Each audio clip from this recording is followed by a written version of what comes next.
Pro Group Management, workers' comp that works for you.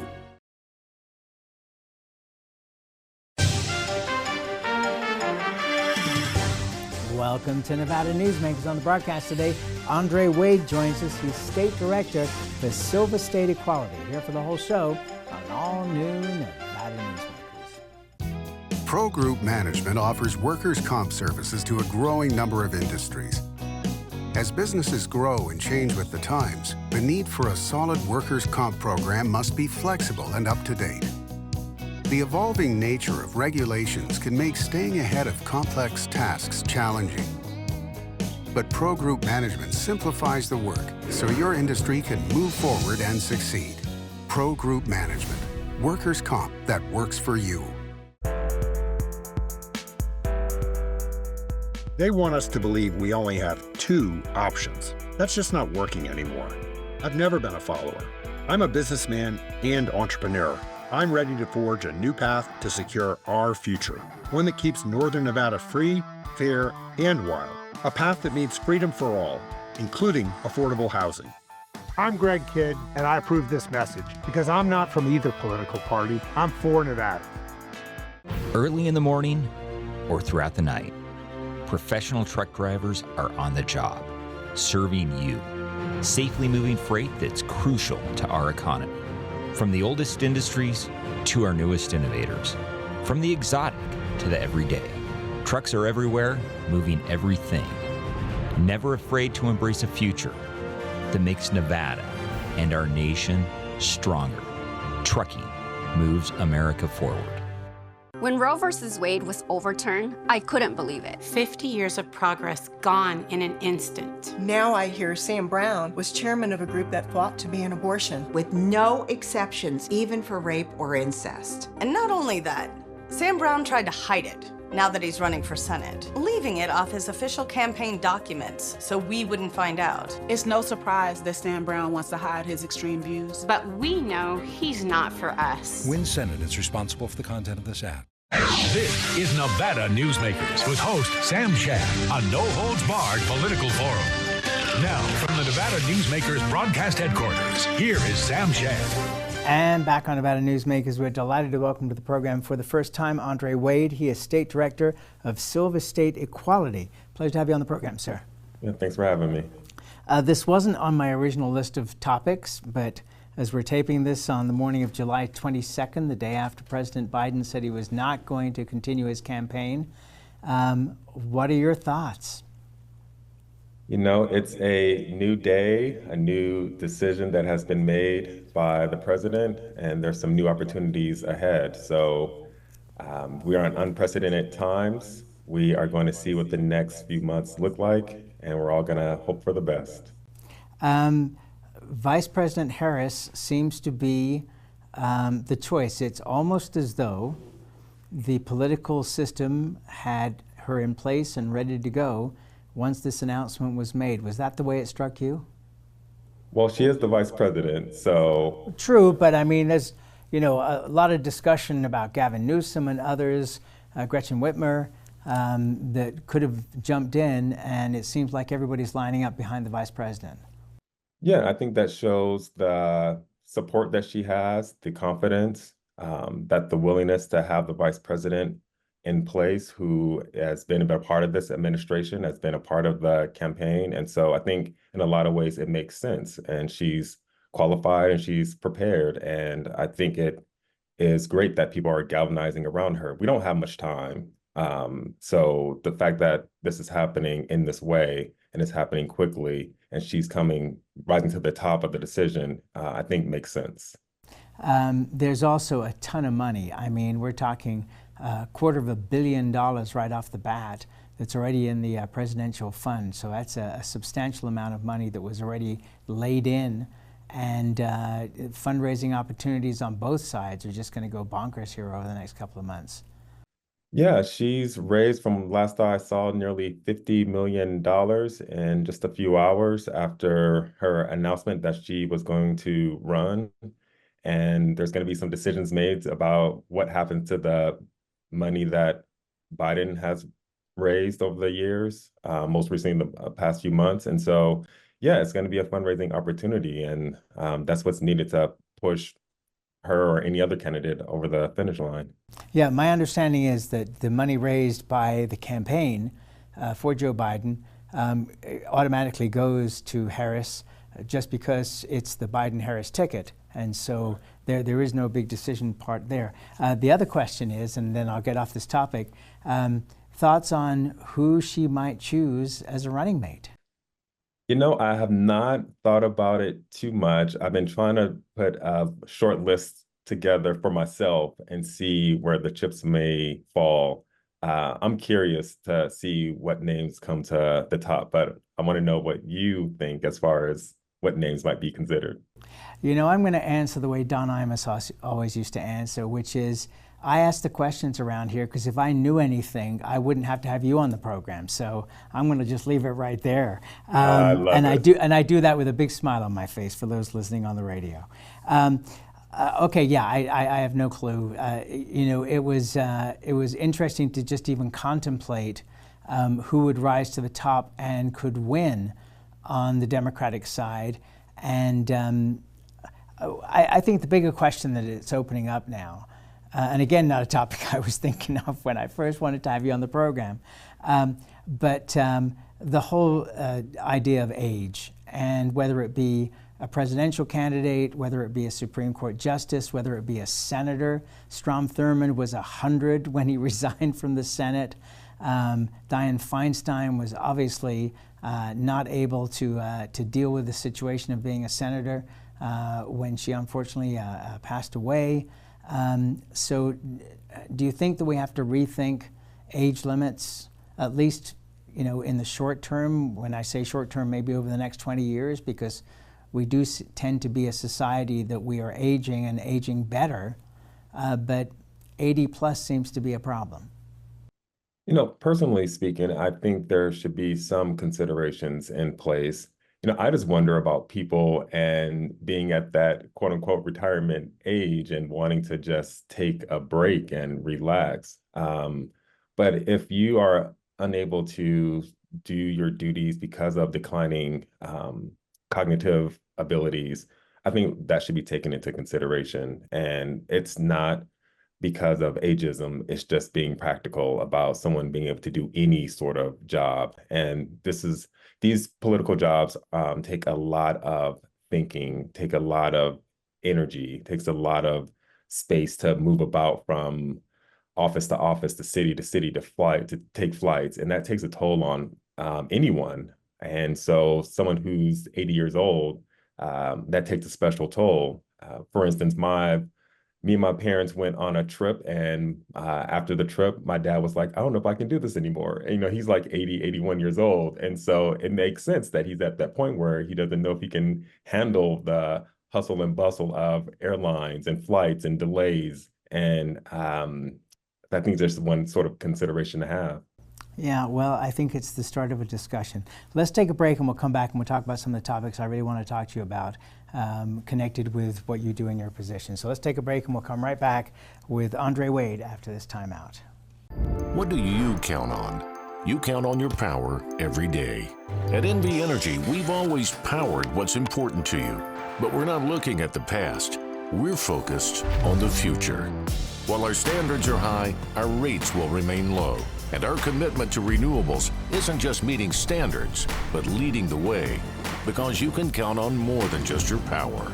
You can count on the company who brings it to you. That's our promise. You can count on it. As you know, Reno is booming. Toll's development company is helping it grow with insightful design and development, building community with every project, adding beauty, adding excitement, emphasizing our shared humanity.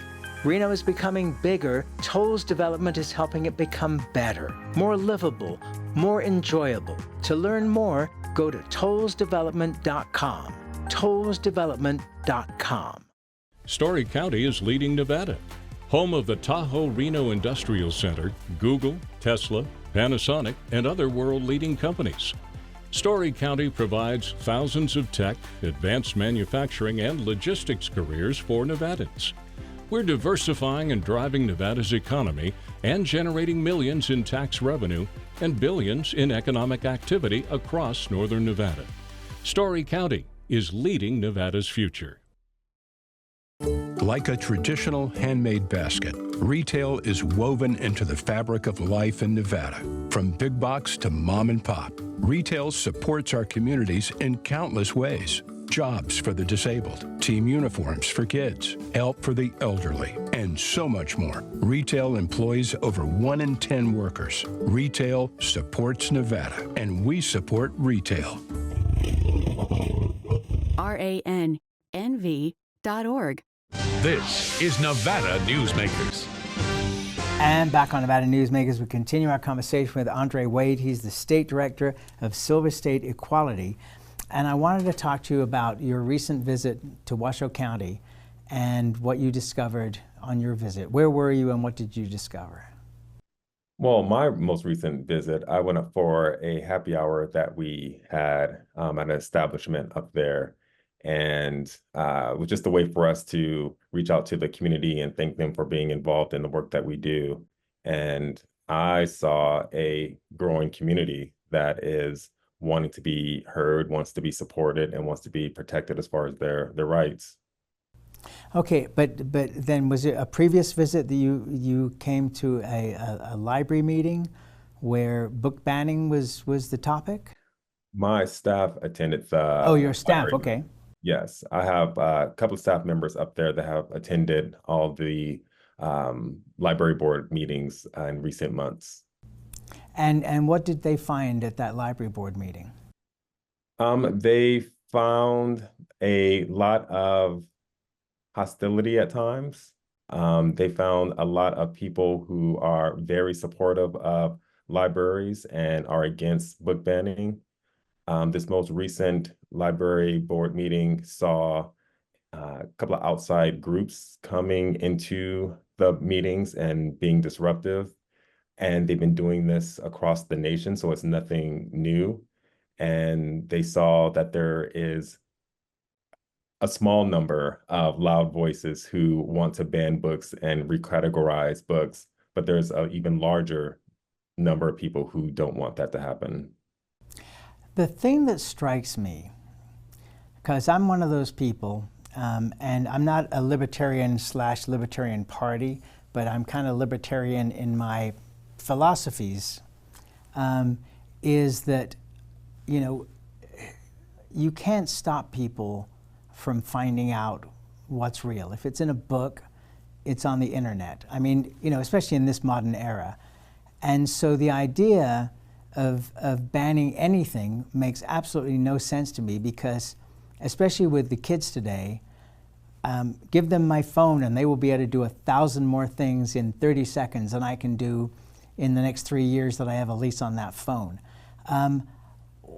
What do you think the thinking is here? Because you can't stop young people from finding out what's going on in the world. Well, we have seen over the past few years an increased attempt to silence transgender voices and LGBTQ plus voices more broadly. And that has translated into book bans regarding LGBTQ plus content that also includes racial minorities as well. And so it's part of a larger strategy to go after libraries, which is really going after books, which is really going after certain people. And so this is an attack on certain people, LGBTQ plus people, again, broadly, and transgender people specifically. And the going message is from the other side is that they want parental control. And we want that too. The library supports that too. We want parents to decide what books that their children read. And we don't need a small number of parents to decide what every child has access to. And so these book bans are just a larger strategy to something that's really unrelated to the books themselves, but to people specifically. But my point is, I guess, that it doesn't work.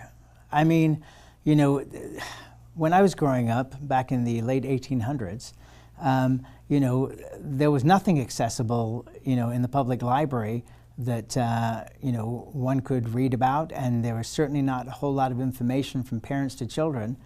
But we found out where you could buy magazines, and we found out lots of different things that we weren't supposed to find out about. And then we talked to our peers, and of course they gave us all incorrect information. And so it doesn't make sense to me to not have a place like a library where kids can go to and adults can go to and find what they need.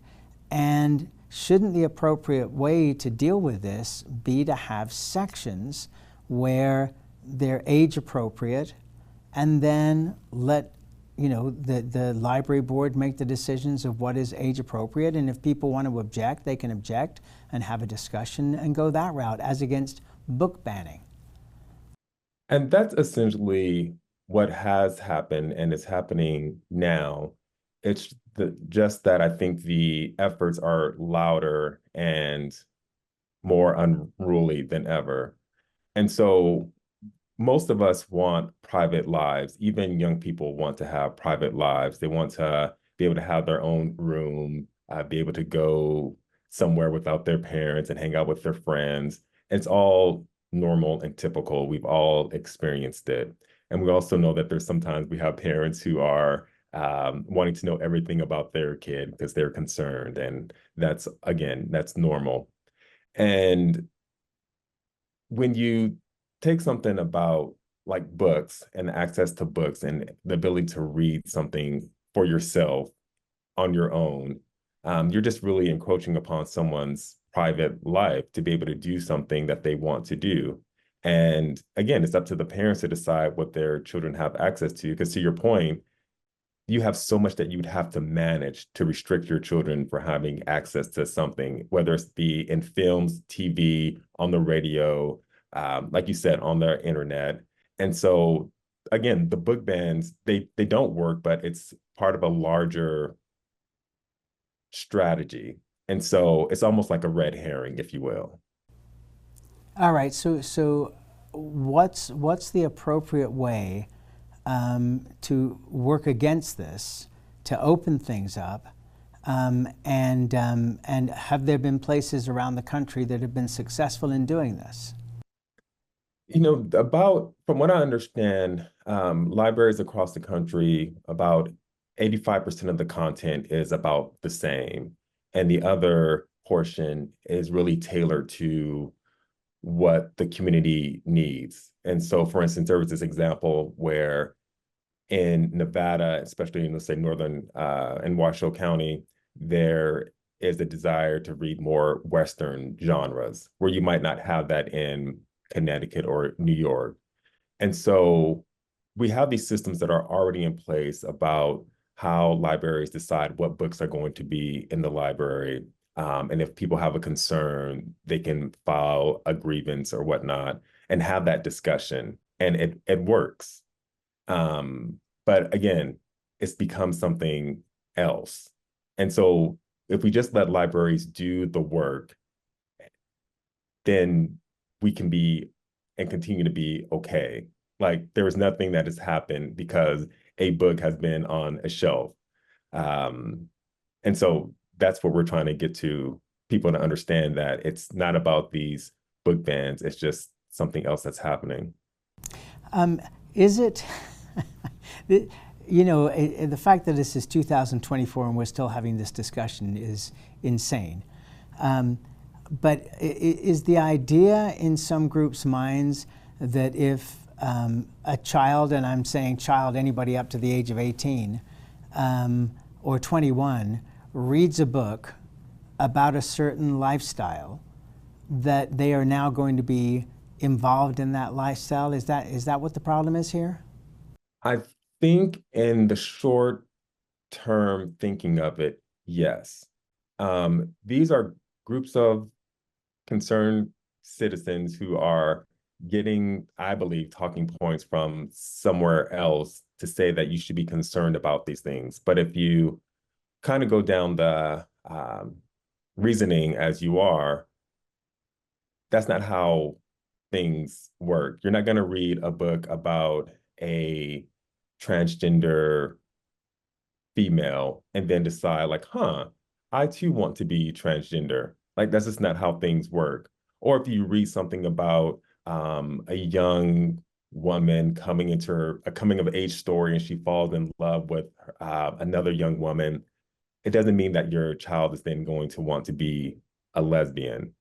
But what it does show is that there are other people out there and there's other experiences out in the world, and that you are exposed to different reasoning. But I think sometimes people are fearful of being exposed to something that's different than their line of thinking.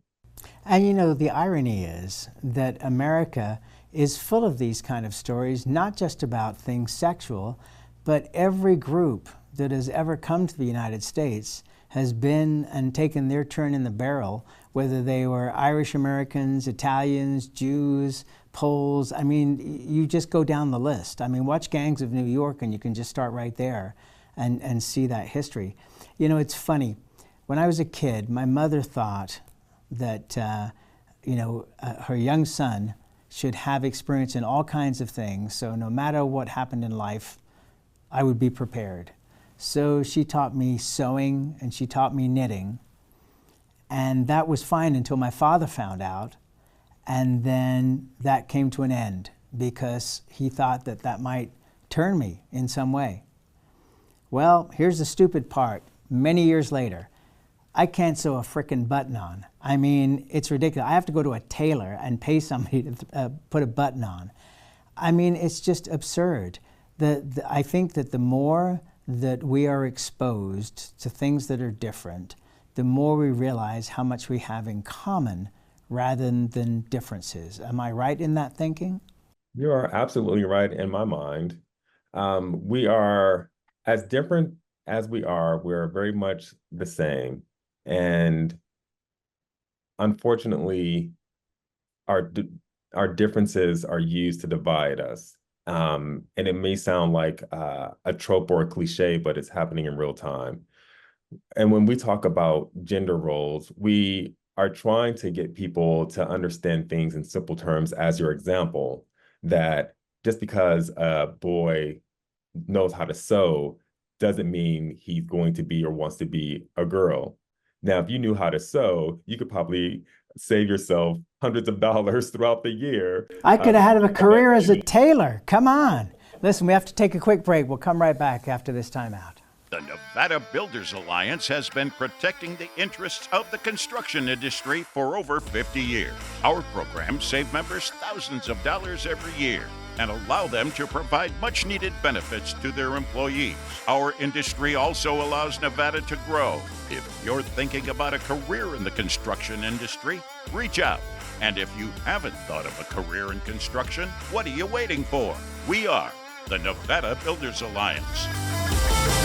For 50 years, Nevada Heating has been keeping people comfortable in their homes. At Nevada Heating, call the Do It Right guys and get the air conditioning back on today. That's the Nevada Heating way. Why sweat for days on end when Nevada Heating can get your air conditioning fixed today? Call us today and we'll fix it today at 323-5585 or schedule us on our website at nevadaheating.com.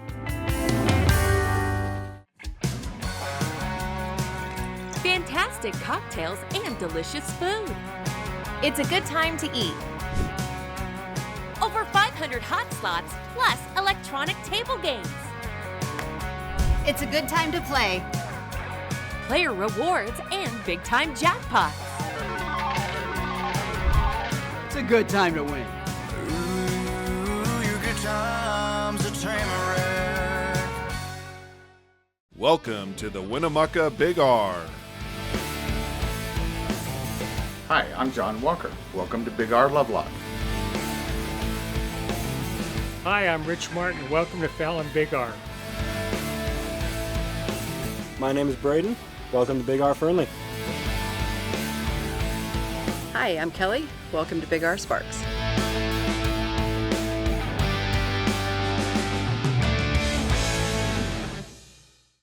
This is Nevada Newsmakers.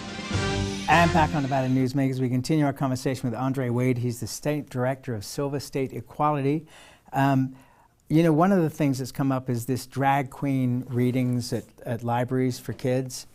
And I want to point out that, you know, over the years, you know, Milton Berle, very famous comedian, was dressing in drag on national television years ago. Robin Williams, Mrs. Doubtfire was wearing drag. I mean, it's been going on for a long time. Pantomime, boys' schools that put on plays would have boys dressed as girls. Girls' schools would have girls dressed as boys. Peter Pan. I mean, I don't really understand the problem here. That is a very good point, because drag performance is an art, it's part of popular culture, and it's entertainment at the end of the day.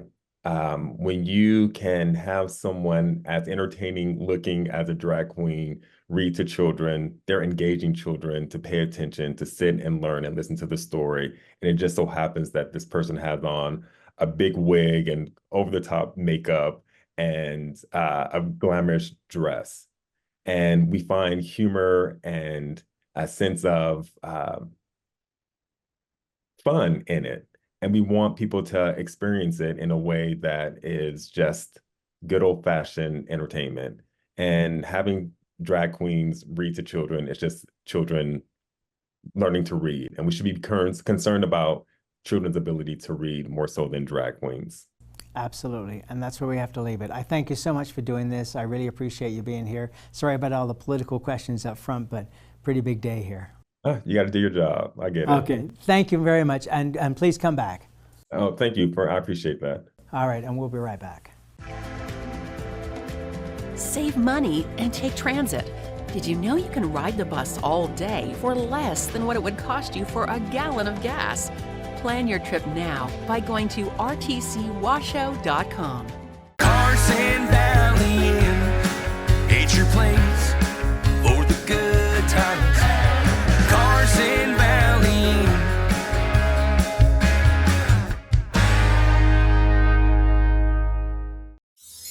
Imagine a magical garden that feeds Carson City's hungry and homeless, teaches our high school students agriculture, creates hanging floral displays to beautify downtown, and yet charges nothing.